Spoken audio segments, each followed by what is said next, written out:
ఈరోజు రాజశేఖర రెడ్డి గారి కుటుంబం చీలింది అంటే అది చేతులారా చేసుకున్నది జగనన్న గారు.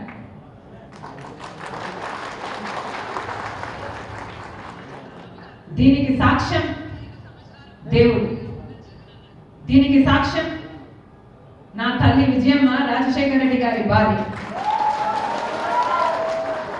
దీనికి సాక్ష్యం నా యావత్ కుటుంబం.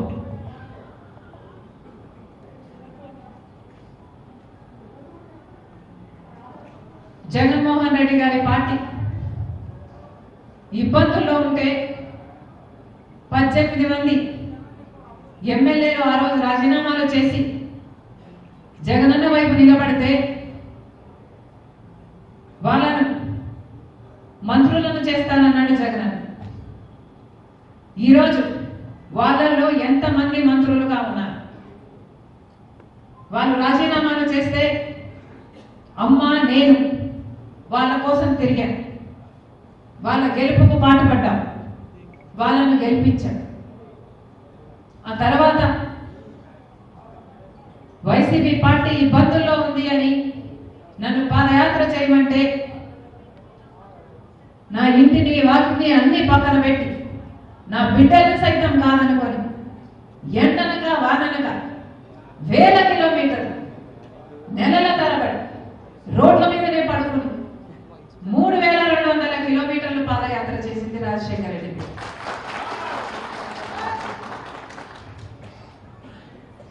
ఆ తర్వాత సమైక్య ఆంధ్ర కోసం యాత్ర చేయమని అడిగితే మన ప్రజల బాగు కోసం కదా అని ఆ యాత్ర కూడా చేశారు.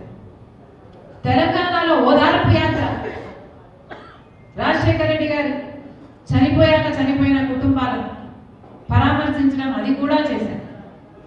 ఎప్పుడు అవసరం వస్తే అప్పుడు వారికి అండగా నిలబడ్డారు. ఏది కావాలని అడిగితే మాట మాట్లాడకుండా, ఎందుకు అని అడగకుండా, స్వలాభం చూసుకోకుండా, నాకేమిటి అని ఆలోచించకుండా నిస్వార్థంగా మీకోసమని ఏది అడిగితే అది చేశారు.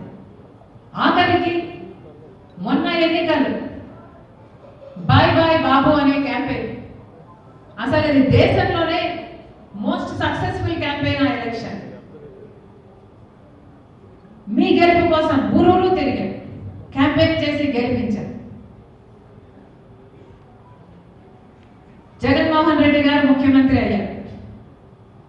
ముఖ్యమంత్రి అయిన రోజు నుంచి జగన్మోహన్ రెడ్డి గారు వేరే మనిషే మారిపోయాడు.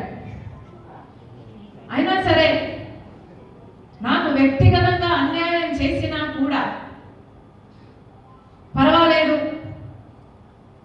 తాను మంచి ముఖ్యమంత్రి అయితే చాలు, రాజశేఖర రెడ్డి గారి పేరు నిలబెడితే చాలు, రాజశేఖర రెడ్డి గారి ఆశయాలను నిలబెడితే చాలు, ఆయన జోలికి వెళ్ళకూడదు అని, ఆయన నిజంగానే ప్రజలకు మేలు చేస్తాడు అని ఆశించారు. కానీ ఇప్పటికీ దాదాపు 5 సంవత్సరాలు చూశాను. రాజశేఖర రెడ్డి గారి ఆశయాలను నిలబెడతాడు అని జగన్మోహన్ రెడ్డి గారిని ముఖ్యమంత్రిని చేస్తే అసలు ఇప్పుడు రాజన్న రాజ్యం ఉందా లేదా? ఇప్పుడు రాజన్న రాజ్యం ఎక్కడ కనిపిస్తుంది? రాజశేఖర రెడ్డి గారి ఆనవాలు ఈ ప్రభుత్వంలో కనిపిస్తున్నాయా? రాజశేఖర రెడ్డి ఆశయాలు ఈ ప్రభుత్వం నిలబెడుతుందా లేదా అన్న విషయాన్ని మాట్లాడుతున్నాను నేను. రాజశేఖర రెడ్డి గారి వారసులం అని చెప్పుకుంటే సరిపోదు. రాజశేఖర రెడ్డి గారి పనితీరు కూడా మీ పనితీరులో కనిపిస్తే అప్పుడు మీరు రాజశేఖర రెడ్డి గారి వారసులు అవుతారు. రాజశేఖర రెడ్డి గారు రైతుని రెత్తన పెట్టుకున్నాడు, రైతే రాజు అన్నాడు. నేను రైతు పక్షపాతిని గర్వంగా చెప్పుకున్నాడు రాజశేఖర రెడ్డి గారు. రాజశేఖర రెడ్డి గారు ఉన్నప్పుడు వ్యవసాయం ఒక పండుగ.